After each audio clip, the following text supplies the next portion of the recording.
Hello folks, welcome to Loop Learnings. और आज की वीडियो नंबर है 18, वीडियो नंबर 18। और आज की वीडियो में मैं थोड़ी सी करेक्शंस करना चाहता हूँ, मॉडिफिकेशंस करना चाहता हूँ डेटाबेस के स्ट्रक्चर में। तो इसलिए मैंने सोचा कि ये वीडियो बनाना भी ज़रूरी है, इन केस कुछ लोग फॉलो कर रहे हैं। तो मेरा ये फ़र्ज़ बनता है कि अगर मैं कोई चीज़ भूल गया हूँ या मैंने कोई चीज़ करेक्शन करनी है तो वो भी मैं डेमोस्ट्रेट करूँ वीडियो में। तो इसलिए मैं वो करेक्शंस या मॉडिफिकेशंस डेटाबेस में जो भी करनी है वो मैं डेमोस्ट्रेट करूँगा इस वीडियो में। अगर अभी तक आपने चैनल को सब्सक्राइब नहीं किया तो ज़रूर कर लें, बेल का आइकॉन हिट करें ताकि आपको नोटिफिकेशन मिले जब भी मैं नई वीडियो बनाऊँ। और अगर आपने इस सीरीज़ की पहली जो वीडियोस मैंने पब्लिश की हैं वो नहीं देखी तो आप ज़रूर देख लें, उनका लिंक मैंने डिस्क्रिप्शन में दिया हुआ है। तो चलें जी, बात करते हैं कौन सी करेक्शंस और कौन सी मॉडिफिकेशंस करनी है मैंने। फर्स्ट ऑफ ऑल, ये जो पिछली वीडियो में मैंने कोडिंग की थी इन बटन्स के पीछे, अप्रूव्ड, रिजेक्टेड, पर्टिकुलरली ये दो बटन्स, इनका जो मैंने पैरामीटर डिफाइन किया था उसमें थोड़ी सी करेक्शन करनी है। सो मैं डिज़ाइन व्यू में जाता हूँ जल्दी और यहाँ पे आके अगर मैं अप्रूव पे उसके बैकएंड पे जाऊँ तो यहाँ पे अप्रूव्ड,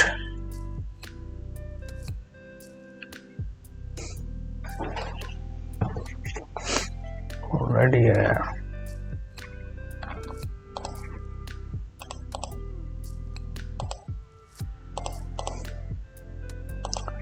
ओके, टेक 2।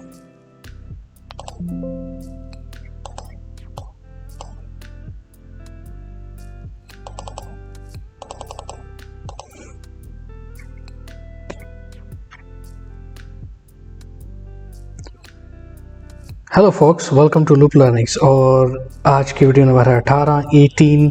आज की वीडियो में कुछ थोड़ा सा मॉडिफिकेशन मैं करना चाह रहा था डेटाबेस में। तो मैंने सोचा अगर कुछ लोग फॉलो कर रहे हैं तो ये मेरा फ़र्ज़ बनता है कि मैं वो चेंजेस, मॉडिफिकेशंस डेटाबेस स्ट्रक्चर में जो हैं वो भी डेमोस्ट्रेट करूँ। तो इसलिए मैंने ये वीडियो बनाई। अब इसमें एक और चीज़ मैं करना चाह रहा हूँ, वो ये है कि इसमें ये जो फॉर्म है, ये वीडियो आपने पिछली वीडियो में, वीडियो नंबर 17 में मैं डेमोस्ट्रेट किया इन बटन्स के पीछे जो हमने कोडिंग की थी। उनके लिए मैं ये चाहता हूँ कि डबल क्लिक अगर करें यहाँ पर लिस्ट बॉक्स पे तो इसका जो रिस्पेक्टिव परचेज ऑर्डर फॉर्म है वो ओपन होना चाहिए रिकॉर्ड के साथ। सो सबसे पहला तो ये हम काम करेंगे इस वीडियो में। दूसरा, इसको मैं डिज़ाइन व्यू में ले जाता हूँ। दूसरा काम मैंने ये करना है कि जो परचेज ऑर्डर है, ओके जस्ट अ सेकंड, देखिए जो परचेज ऑर्डर है वो इस्तेमाल हो रहा है स्टॉक परचेज करने के लिए, ठीक है।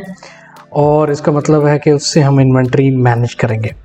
सेकेंडली, जो दूसरा एक फॉर्म है या दूसरा एक तरीका है स्टॉक मैनेज करने के लिए, वो है STO, स्टॉक ट्रांसफ़र ऑर्डर। ये भी मैंने फॉर्म बनाया है, ऑफलाइन मैंने बनाया, और इसकी वीडियो नेक्स्ट, इसके बाद जो वीडियो आएगी वो स्टॉक ट्रांसफ़र ऑर्डर के लिए आएगी।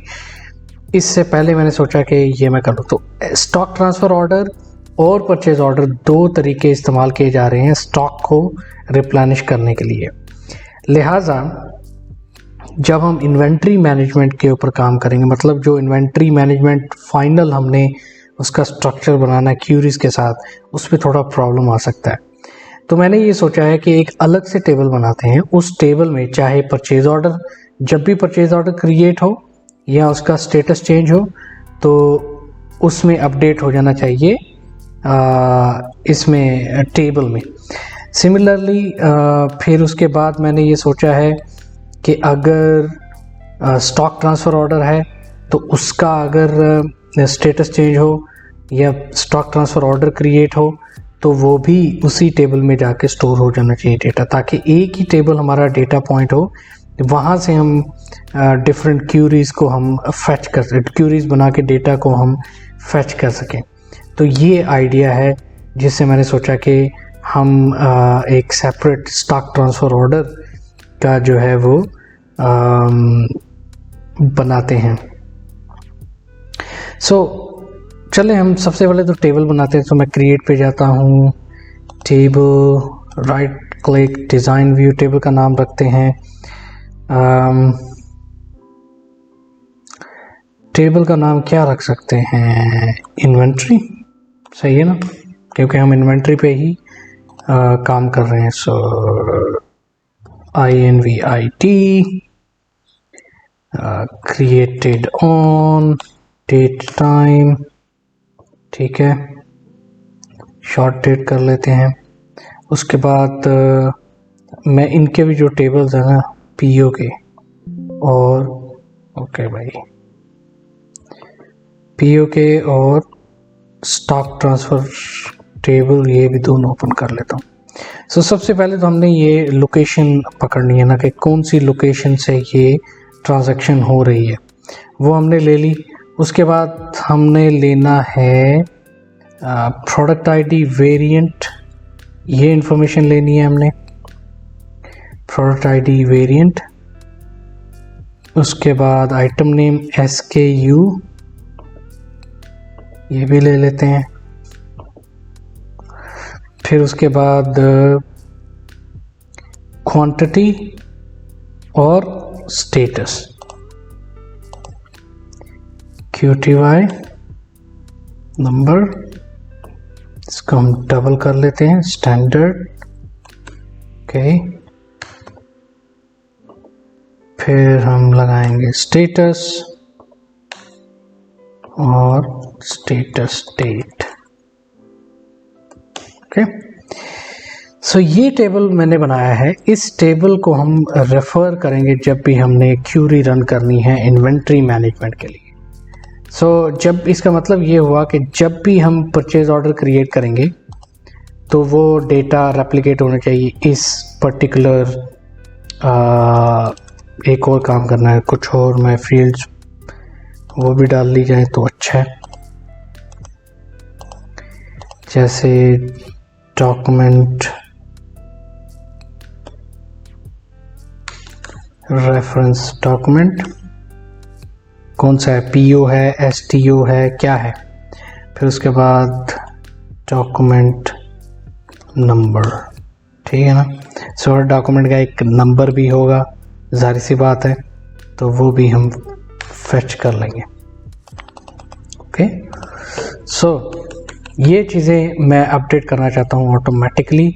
आपको याद हो हम activity, user activity table update करते हैं ना, एग्जैक्टली सिमिलर तरीके से हमने इस टेबल को भी अपडेट करना है, इन्वेंट्री टेबल को, ठीक है। सो अभी हमने टेबल तो बना लिया, अब हम चलते हैं इसके PO फॉर्म के बैकएंड पे और मैं क्लिक करता हूँ सेव पे।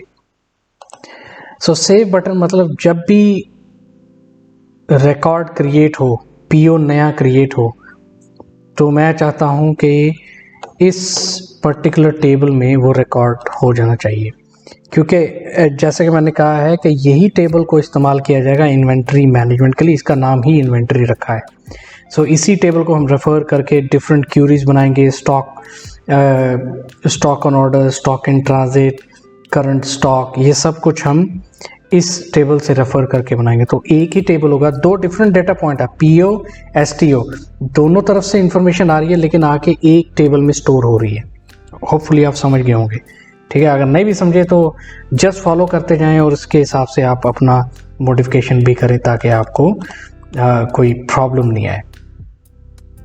सो हमने रिकॉर्ड सेट का इस्तेमाल करना है, जैसे कि हमने एक्टिविटी रिकॉर्ड सेट का इस्तेमाल किया था ना, इसी तरह हमने dim inventory as record set, ठीक है, इसका भी हमने इस्तेमाल करना है।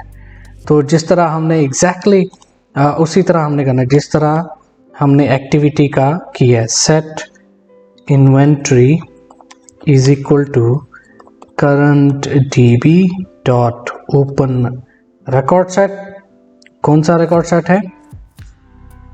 इन्वेंट्री, ठीक है, ये रिकॉर्ड सेट है। फिर इन्वेंट्री डॉट ऐड न्यू, सो हमने नया रिकॉर्ड ऐड करना है। क्या रिकॉर्ड ऐड करना है? इन्वेंट्री एक्सक्लेमेशन मार्क, सबसे पहले तो क्रिएटेड ऑन, ठीक है, ये तो सिंपल सी बात है, जब रिकॉर्ड क्रिएट होगा तब की डेट। ओके, उसके बाद location ID is equal to me dot location ID. So हम पीओ फॉर्म से ही लोकेशन आईडी पकड़ रहे हैं, आपको देखें यहाँ पे भी लोकेशन आईडी है, ठीक है। फिर हम reference doc inventory reference doc, तो ये कौन सा डॉक्यूमेंट है, purchase order, REFTOC।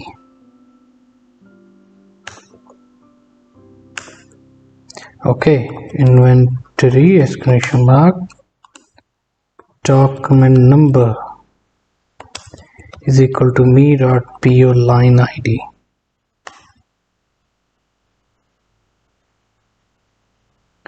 So DOC num. Okay, उसके बाद product ID inventory exclamation mark product ID is equal to, अब product ID कहाँ से लेंगे, यहाँ से ही लेंगे ना।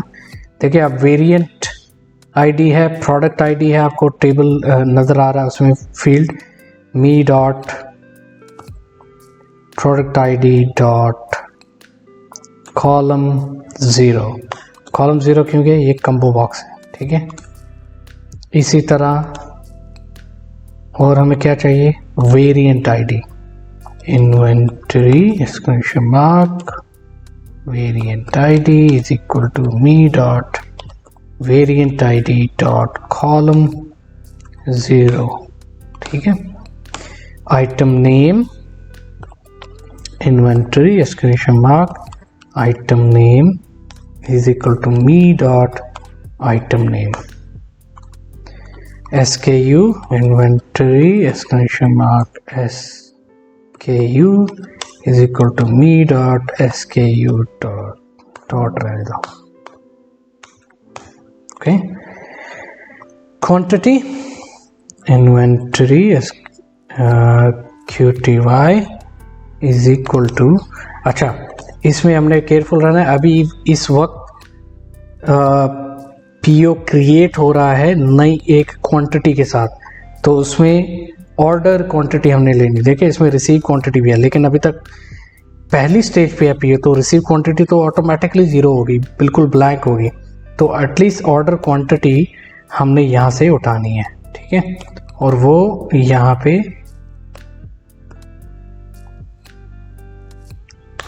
रेप्लिकेट करनी है।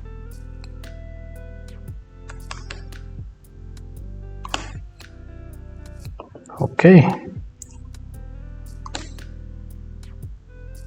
inventory exclamation mark status is equal to me dot status inventory exclamation mark status date is equal to me dot status date, ठीक है, या फिर इधर सिर्फ नाउ कर दो तो हो जाएगा वो भी। सो ये टेबल में रिकॉर्ड ऐड करना है, ये लाजमी करने वाला काम है। अब ये क्या एरर आ गया भाई, ओके अप्रूव्ड, अच्छा ये ST हो गया, ये नेक्स्ट वीडियो में आएगा। ऑलराइट, सो इसमें हमने कोडिंग तो कर ली है, अब हमें इसको टेस्ट करना है कि टेस्ट मतलब वो कामयाब होता है कि नहीं। दूसरा एक और चीज़ हमने करनी थी, मैनेज ऑर्डर्स फॉर्म में इस लिस्ट बॉक्स के ऊपर जब डबल क्लिक करें तो रिस्पेक्टिव रिकॉर्ड, अगर तो PO शो हो रहे हैं तो PO ओपन होने चाहिए, अगर STO शो हो रहे हैं तो STO शो होना है। अभी हम PO पे काम कर रहे हैं, तो इस लिस्ट बॉक्स पे जब मैं डबल क्लिक करूं तो उसका रिस्पेक्टिव PO ओपन हो जाना चाहिए। सो वो डबल क्लिक इवेंट लगेगा, ठीक है, on double click dot dot dot code builder, इधर आएंगे और इधर हम सबसे पहले तो एरर हैंडलिंग का उठा लें, ठीक है।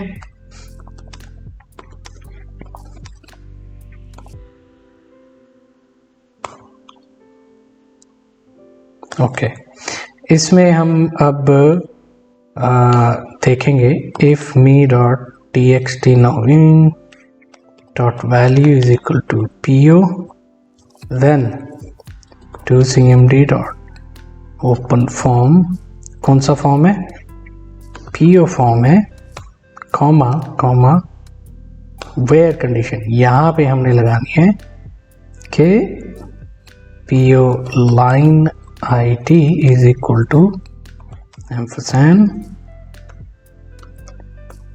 sorry, send me dot p, me dot list op dot column 0 and if debug. Okay भाई, ओके, मान लिया. ऑलराइट, सो अभी चलते हैं, हम इसको टेस्ट कर लेते हैं. जो हमने अभी कोडिंग की है वो काम हो रहा है उस पर कि नहीं.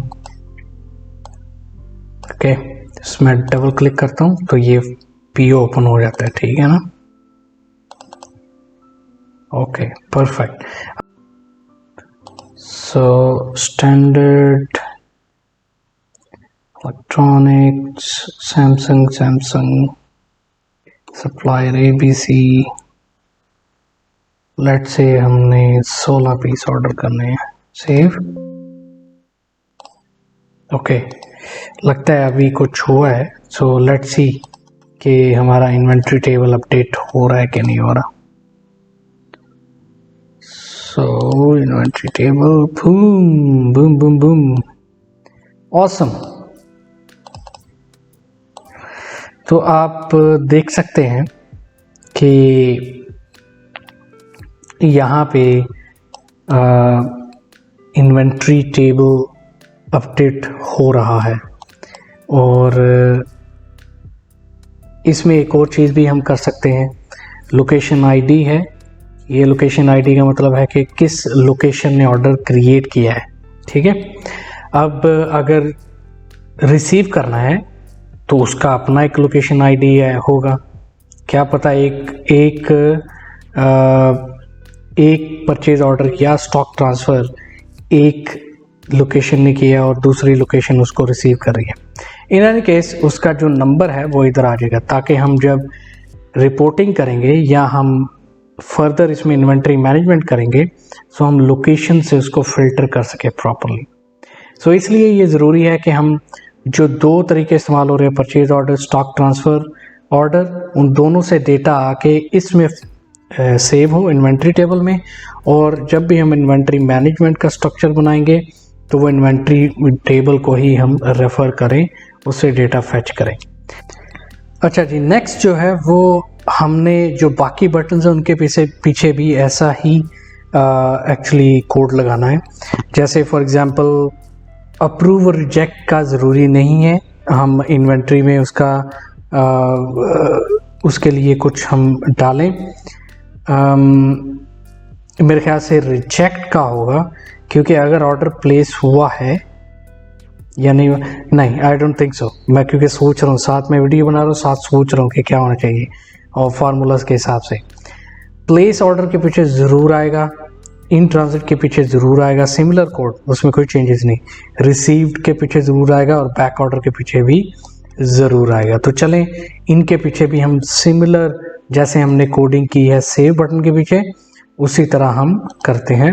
Place order, in transit, receive और बैक ऑर्डर. सो मैं क्या काम करने वाला हूँ कि मैं उसी कोड को मैं कॉपी कर रहा हूँ और उसको मैं आपका और मेरा टाइम सेव करने के लिए पेस्ट कर दूंगा, क्योंकि एग्जैक्टली सेम कोड होगा लेकिन थोड़ी सी जो हेडिंग्स हैं वो चेंज होंगी, तो वो हम कर लेंगे. अगर आपको देखना है कि कोडिंग कैसे होनी है, सो आप थोड़ी सी रिवाइंड कर लें और आपको आइडिया हो जाएगा. ठीक है. Dim inventory as record set. So मैं थोड़ा सा कैपिटल कर लेता हूँ. उसके बाद यहाँ आएंगे, यहाँ पे हम ये पेस्ट कर देंगे. अब इसमें चेंज सिर्फ ये करना है कि ओके, इसका स्टेटस भी आ रहा है, मी डॉट स्टेटस, परफेक्ट. और नाउ अपडेट परफेक्ट, कुछ भी चेंज करने की ज़रूरत नहीं है, एग्जैक्टली सेम इंफॉर्मेशन सेव होगी। ठीक है, सो ये हो गया। फिर इन ट्रांजिट आते हैं। इन ट्रांजिट में भी हम पहले वेरिएबल डिक्लेयर करेंगे, dim inventory as record set, और यहाँ पे अपडेट के बाद ये आ गया। ठीक है, ऑलराइट। उसके बाद रिसीव्ड, सो यहाँ पे हमने यहाँ पे करना है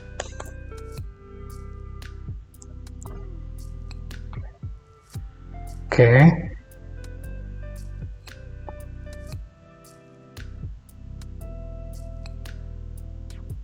ऑलराइट। ये थोड़ा सा कॉम्प्लिकेटेड है डेफिनेटली।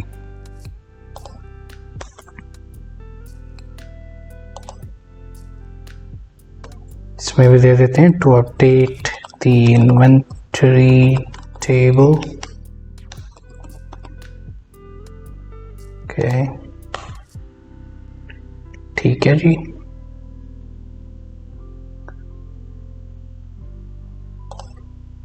यहाँ पे आके पेस्ट कर देते हैं to update the inventory table. Okay, इसका वेरिएबल डिक्लेयर करना है।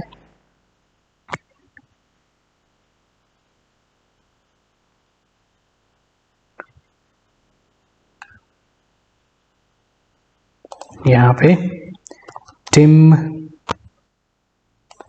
Inventory as record set. By the way ये ग्लोबल लेवल पे हो सकता है, मैं एनीवे वो बाद में हम देखेंगे। इसको हम वैसे ग्लोबल लेवल पे भी कर सकते थे। Back order to update the inventory table. ये हो गया। अब हम सेव करते हैं, डीबग कर लेते हैं। टेस्ट भी करना है, टेस्ट भी बहुत ज़रूरी है। परचेज ऑर्डर, अच्छा जी, कौन सा ऑर्डर हमने परचेज ऑर्डर, ये वाला रिसेंटली। अभी इसका स्टेटस क्या है, पीओ क्रिएटेड, अप्रूव, नेट से अप्रूव हो गया है। फिर उसके बाद ऑर्डर प्लेस कर देते हैं। In transit receive, okay, please provide the quantity, okay perfect.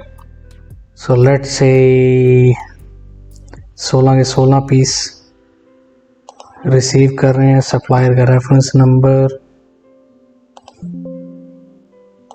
Okay, GRN हो चुका है। ओके, ऑफ कोर्स ये नहीं होगा। Okay, cool cool cool cool.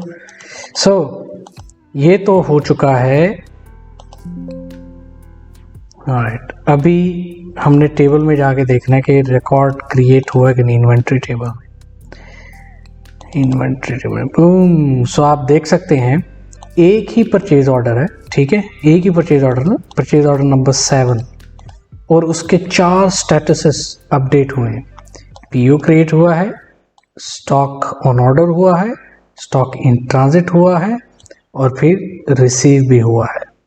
सो जब हम इन्वेंट्री मैनेजमेंट की क्यूरीज बनाएंगे, इसी टेबल को हम रेफर करके बनाएंगे, और हमारे लिए बहुत इजी होगा कि कौन सा आइटम, तब हमने आइटम को मद्देनजर रखना है कि कौन सा आइटम कितने पीसेस का पीओ क्रिएट हुआ, कितने पीसेस रिसीव हुए, कितने पीसेस पेंडिंग है, वो सब हम कवर करेंगे इन्वेंट्री मैनेजमेंट की क्यूरीज में। सो ये थी आज की वीडियो जो मैं आपको दिखाना चाह रहा था, ये मैं मिस कर चुका था। सो मैंने सोचा कि बजाय इसके कि मैं ऑफलाइन ये बनाऊं, मैंने सोचा आपके साथ मैं ज़रूर ये शेयर करूं। उम्मीद करता हूं कि आप माइंड नहीं करेंगे इस बात को कि मैंने स्किप कर दिया। स्किप नहीं किया था, वैसे भूल गया था मैंने बाद में मुझे रियलाइज़ हुआ था ये। एनीवे, उम्मीद कर रहा हूँ आपने कुछ सीखा होगा। नहीं भी सीखा तो मुझे कमेंट्स में ज़रूर बताएं, और चैनल को सब्सक्राइब नहीं किया तो ज़रूर कर लें, और बेल का आइकन में हिट कर लें ताकि आपको नोटिफिकेशन मिले जब भी मैं नई वीडियो अपलोड करूँ। थैंक यू सो मच, आपने ये वीडियो देखी। मिलते हैं अगली वीडियो में, तब तक अपना ख्याल रखें। Bye bye.